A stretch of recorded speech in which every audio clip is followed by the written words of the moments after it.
Oke, baiklah. Assalamualaikum warahmatullahi wabarakatuh.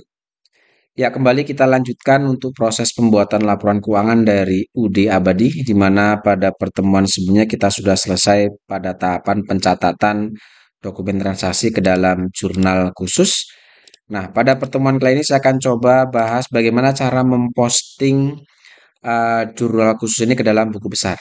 Ya, jadi sekali lagi untuk tahapan kali ini kita akan coba lakukan posting dari jurnal khusus ini, baik dari sales jurnal, cash receipt jurnal, purchase jurnal, petty cash dan general jurnal ke dalam buku besar umum ini.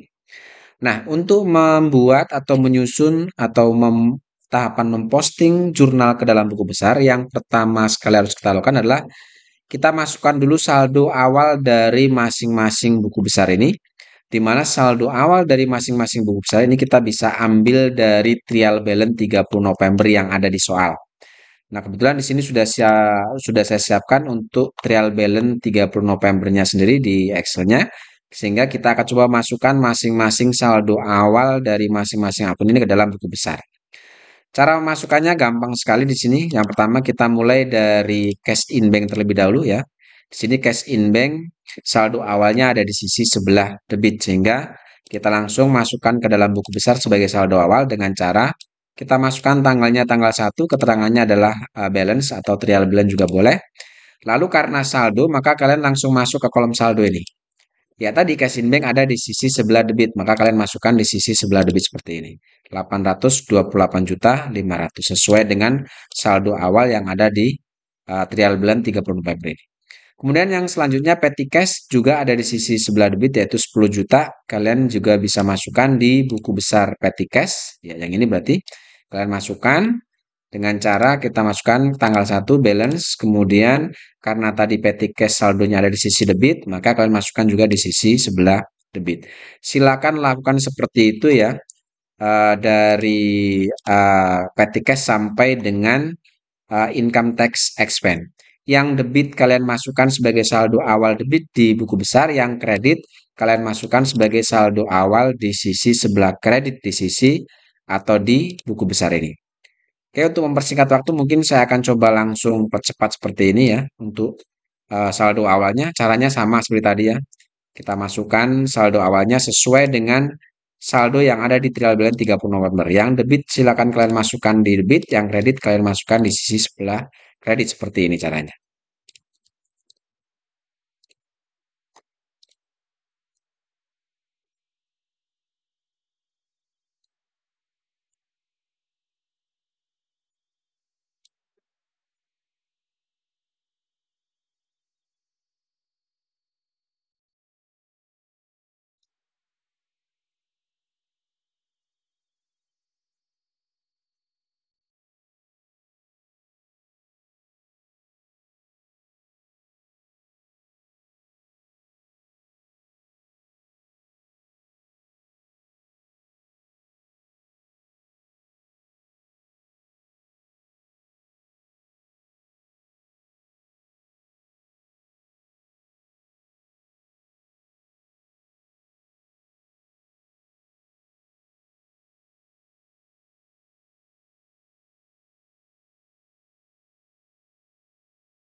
Ya, setelah saldo awal dari masing-masing buku besar ini sudah kalian masukkan semua, baru sekarang kita akan coba lakukan tahapan proses posting dari jurnal khusus.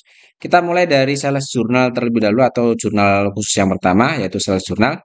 Nah, untuk melakukan tahapan posting dari jurnal ini ke dalam buku besar, maka kita berpegangan pada data rekapitulasi yang pada pertemuan sebelumnya sudah kita buat. Di sini kita lihat dari data rekapitulasi yang ada di sales journal. Di sini muncul bahwa di sisi debit itu hanya ada satu akun dan di sisi kredit ada tiga akun. Nah, cara postingnya ke dalam buku besar, sekarang kita coba lakukan posting yang di sisi sebelah debit terlebih dahulu. Di sini kita lihat bahwa di sales journal di sisi debit muncul akun 1/1300. Maka kita masuk ke buku besar, kita cari buku besar untuk akun 1/1300. Oke, yang ini kita lihat di sini adalah untuk akun receivable. Ya, nama akunnya adalah akun receivable. Nah, cara postingnya dari sales journal tadi yang muncul di sisi debit ini untuk akun account receivable, cara postingnya adalah kita masukkan tanggalnya selalu tanggal 31 ya. Jadi kalau buku besar selain saldo awal, kita masukkan tanggal 31. Lalu untuk keterangannya kita masukkan sales journal karena kita akan memposting account receivable yang ada di sales journal. Nah, untuk refnya kita masukkan inisial dari sales journal yaitu SC, baru kita masuk ke kolom posting di sini. Nah, di sales journal tadi account receivable muncul di sisi sebelah debit. Nilainya adalah 811.500.000 sehingga di buku besar kita masukkan di sisi sebelah debit seperti ini yaitu 811.500.000. Nah, setelah kita posting ke buku besar ini maka kita harus perhitungkan dengan saldo sebelumnya. Di mana di sebelumnya ada saldo di sisi debit account receivable adalah 366.300.000. Lalu ada posting dari sales journal juga di sisi sebelah debit yaitu 811.500.000. Oke, debit ketemu debit. Nah, karena sama-sama debit maka kita jumlahkan 366.300.000 ditambah dengan 811.500.000. Maka kita letakkan di sini saldonya yaitu 1.177.800.000 rupiah. Ini uh, dari sales journal. Oke, sekarang kita masuk yang di sisi kredit yang di sales journal. Yang debit barusan kita selesai, yang kredit di sini ada tiga akun. Oke, sekarang kita posting dulu untuk akun 21500 ke dalam buku besar. Sekarang kita masuk ke buku besar, kita cari untuk kode akun 21500. Kita cari kode akun 21500. Oke, di sini sudah ketemu 21500 itu adalah untuk akun PPN Outcome. Caranya sama tanggal 31, keterangannya sales journal ya. Kita akan memposting dari sales journal ini SC. Oke, di sales journal tadi untuk kode akun 21500 atau PPN Outcome itu ada di sisi sebelah kredit yaitu 79.750. Sehingga kita masukkan di buku besar di kolom posting di sisi sebelah kredit yaitu 79.750.000. Lalu setelah itu baru kita perhitungkan dengan nilai saldo sebelumnya. Sebelumnya ada saldo kredit 4.500.000, lalu ada hasil posting dari sales journal juga di sisi kredit 79.750. Sehingga di sini kredit ketemu kredit maka kita jumlahkan, hasilnya kita letakkan di bawahnya, yaitu didapat nilai 84.250.000. Oke, kemudian yang selanjutnya ada kode akun 4100. Kita cari buku besar 4100. Ya. 4100 ini adalah untuk akun sales. Oke, kita masukkan tanggal, keterangan dan refnya. Tanggal 31 sales jurnal SC di sales jurnal tadi akun sales ada muncul di sisi sebelah kredit yaitu nilainya 725 juta. Maka di buku besar kita masukkan ke kolom posting di sisi sebelah kredit 725 juta. Lalu kita perhitungkan dengan saldo sebelumnya. Saldo kredit 554 juta, ada posting dari sales journal itu 725 juta. Kredit ketemu kredit kita jumlahkan, taruh sini letakkan yaitu 1.279 juta rupiah. Lalu yang terakhir, akun yang muncul di sales journal adalah untuk akun kode 41400. Kita cari buku besar 41400. Oke, di sini sudah ketemu itu adalah akun Free Collected. Kita masukkan tanggal, keterangan, dan refnya sama seperti tadi. Itu pun sama bahwa Free Collected di sales journal tadi muncul di sisi kredit jumlahnya 6.750. Kita masukkan ke sini. Di sisi kredit 6.750. Lalu kita perhitungkan dengan saldo ya. Sebelumnya tidak ada saldo awal. Otomatis dari sales jurnal ini akan menjadi saldo untuk freq kolektif per transaksi yang ada di sales jurnal yaitu 6.750 di sisi sebelah kredit. Ini tinggal memindahkan saja. Oke, untuk sales jurnal posting ke buku besar selesai. Saya rasa sangat mudah seperti itu caranya ya. Sekarang kita masuk ke cash receipt journal. Oke, cash receipt journal untuk posting ke buku besar, sekali lagi kita lihat data yang ada di rekapitulasi, di mana rekapitulasi adalah gambaran akun yang muncul di cash receipt journal. Kalau kita lihat di cash receipt journal, dari data rekapitulasi, di sini ternyata di sisi debit hanya muncul satu akun, yaitu 1/100 dan di sisi kredit pun sama, satu akun, 1/1300. Oke, sekarang kita posting dulu yang muncul di sisi debit yaitu untuk akun 1/100. Kita masukkan buku besar, kita cari kode akun 1/100. Oke, di sini sudah diketahui ternyata di sini adalah untuk akun cash in bank. Oke, kita masukkan tanggal 31, keterangannya adalah cash receipt journal. Oke, di cash receipt journal tadi cash in bank muncul di sisi sebelah debit, yaitu totalnya 905.160.000 rupiah. Oke, sekarang kita masukkan ke kolom posting di sisi sebelah debit, yaitu 905.160.000. Lalu kita perhitungkan dengan saldo. Sebelumnya ada saldo debit 828.500.000, ada posting dari cash receipt journal 905.160. Oke, di sini debit ketemu debit karena sama, kita jumlahkan saja, kita letakkan di sini. Maka cash in bank sekarang saldonya adalah 1.733.660.000 rupiah.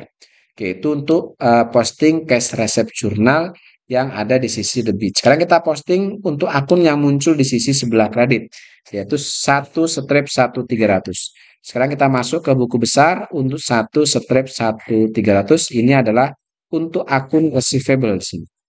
Oke, kita masukkan tanggal 31, keterangannya adalah cash receipt journal, ref-nya CRJ. Oke, di cash receipt journal tadi bahwa akun receivable itu muncul di sisi sebelah kredit, besarnya 905.160.000. Kita masukkan ke kolom posting di sisi sebelah kredit seperti ini. Nilainya adalah 905.160.000. Oke, sekarang kita perhitungkan dengan saldo. Sebelumnya ada saldo account receivable di sisi debit itu 1.177.800. Lalu ada hasil posting dari cash receipt journal di sisi kredit. Oke, kalau kita lihat di sini saldonya ada di sisi debit, ada hasil posting dari sisi kredit. Di sini ada beda sisi. Nah, karena beda sisi maka otomatis debit ini karena nilainya lebih besar maka dikurangkan dengan yang ada di kredit yaitu 905.160. Berarti debit ini saldo debit dikurangi dengan posting dari cash receipt journal di sisi kredit. Hasilnya didapat untuk saldo account receivable itu adalah 272.640.000 rupiah. Oke, itu untuk posting dari cash receipt journal baik debit maupun kredit sudah selesai. Sekarang kita masuk ke jurnal khusus purchase journal. Oke, sama seperti tadi di sini kalau kita lihat di data rekapitulasi bahwa purchase journal di sisi debit itu muncul 3 akun, di sisi kredit hanya muncul 1 akun. Oke, sekarang kita posting dulu yang dari debit dulu atau akun-akun yang muncul di sisi sebelah debit dulu. Oke, di debit sini muncul akun 1/1500. Kita cari buku besar 1/1500. Oke, ini adalah untuk akun merchandise inventory. Oke, cara masukkannya sama tanggal 31. Keterangannya adalah karena kita mau posting dari purchase journal, maka keterangannya kita masukkan purchase journal. Oke, di purchase journal tadi merchandise inventory masuk di sisi sebelah debit, yaitu 427.500. Kita masukkan di sini di kolom posting di sisi sebelah debit yaitu 427.500. Lalu kita perhitungkan dengan nilai saldonya. Saldo sebelumnya ada 420 juta di sisi debit. Lalu di sini dari posting purchase journal pun di sisi sebelah debit. Oke, debit ketemu debit, ini kita jumlahkan didapat nilai 847.500.000 rupiah. Dan selanjutnya untuk yang ada di sisi debit adalah untuk kode akun 51200. Kita cari buku besar 51200. Oke, 51200 kita cari kode akunnya. Oke, ketemu di sini adalah Freakpad ya. Kita masukkan kode akunnya. kita masukkan tanggalnya, keterangannya purchase journal di sini PJ, kue di purchase journal freak paid ini muncul di sisi sebelah debit dengan nilai 2.250.000. Kita masukkan di kolom posting juga di sisi sebelah debit 2.250.000. Lalu kita perhitungkan dengan saldo. Sebelumnya ada saldo debit 8.800.000, lalu ada hasil posting dari purchase journal juga di sisi sebelah debit 2.250.000. Oke, debit ketemu debit, maka kita jumlahkan, kita letakkan di sini. Didapat nilai 11.050.000 rupiah. Oke, itu sisi debit selesai. Sudah kita posting semua ke dalam buku besar. Sekarang kita posting untuk akun yang muncul di sisi sebelah kredit. Di sini hanya muncul satu akun yaitu 21100. Sekarang kita masuk ke buku besar. Kita cari untuk akun 21100. Oke, kalau kita lihat 21100 ini adalah untuk akun payable. Oke, kita masukkan tanggal 31, keterangannya adalah purchase journal. Oke, di purchase journal akun payable tadi muncul di sisi sebelah kredit yaitu 476.775.000. Kita masukkan di kolom posting di sisi sebelah kredit yaitu 476.775.000. Lalu kita perhitungkan dengan saldo, sebelumnya ada saldo kredit, ini pun ada posting dari purchase journal di sisi sebelah kredit. Kita jumlahkan karena kredit ketemu kredit, kita letakkan di sini. Ya, ketemulah hasil 765.375.000. Ya. Oke, saya rasa dengan 3 contoh posting jurnal khusus ke dalam buku besar, itu saya rasa cukup ya. Untuk yang cash payment jurnal, silakan kalian lanjutkan. Untuk petty cash pun sama, kalian lanjutkan. Dan yang terakhir yang harus kalian posting ke buku besar itu adalah general jurnal atau jurnal umum. Jadi yang harus diposting ke buku besar, yang pertama ada sales jurnal, lalu cash receipt jurnal, purchase jurnal, cash payment jurnal, lalu ada petty cash, dan yang terakhir adalah general jurnal. Masing-masing posting semua harus berdasarkan data rekapitulasi yang sudah kalian persiapkan atau kalian buat di jurnal masing-masing ya. Jadi data rekapitulasinya jadi acuan untuk posting ke dalam buku besar. Oke, saya rasa itu ya. Jika sudah kalian posting semua, maka hasilnya kira-kira seperti ini. Ya. Untuk cash in bank menghasilkan saldo akhir 1.127.260. Kemudian untuk petty cash menghasilkan saldo akhir 8.700.000 dan seterusnya sampai di bawah. Ini sudah muncul semua saldo-saldo akhir setelah adanya posting itu. Untuk interest expense saldo akhirnya 22.800.000. Oke, jadi jika sudah kalian posting semua dari jurnal khusus ini tadi, ya, ke dalam buku besar, kira-kira hasilnya seperti ini.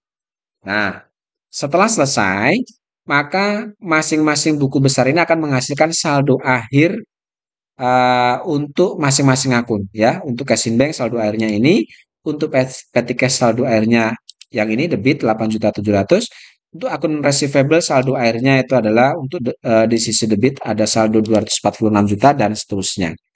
Nah, saldo-saldo akhir ini ya yang dihasilkan dari masing-masing buku besar ini akan kita rekap ke dalam laporan trial balance atau neraca saldo 31 Desember.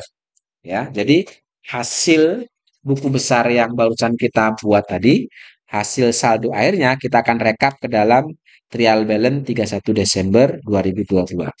Dan caranya pun cukup gampang ya. Yang pertama di sini ada kolom kode, nama akun, ada debit dan kredit. Untuk kode dan nama akun, silakan kalian masukkan semua nama akun yang ada di daftar akun yang ada di soal.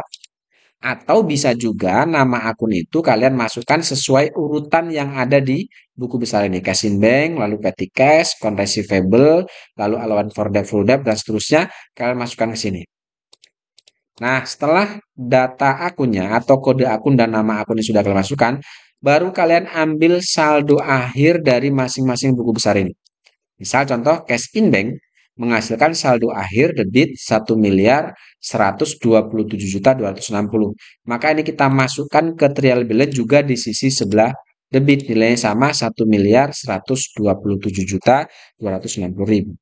Oke, lalu yang kedua untuk petty cash, di sini kalau kita lihat buku besar petty cash menghasilkan saldo akhir debit 8.700.000. Kita masukkan juga di sisi debit yaitu 8.700.000. Lalu untuk akun receivable di sini menghasilkan saldo akhir itu di sisi debit yaitu 246 juta.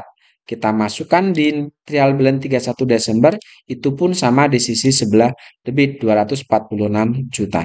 Lalu selanjutnya untuk allowance for default debt, ini saldo akhirnya ini sama dengan saldo awalnya itu menghasilkan saldo kredit yaitu 12.800. Maka di trial balance ini atau neraca saldo 31 Desember itu pun kalian masukkan di sisi sebelah kredit yaitu 12.800. Kalian lanjutkan terus untuk merchandise inventory, saldo akhirnya kalian masukkan sisi debit, store surplus juga sisi debit dan seterusnya. Dan jika sudah kalian masukkan semua, kira-kira untuk trial balance 31 Desember hasilnya seperti ini. Ya, ini adalah rekap dari saldo buku besar yang sebelumnya sudah kita buat ya. Kita rekap dalam bentuk laporan namanya trial balance 31 Desember, kira-kira hasilnya seperti ini.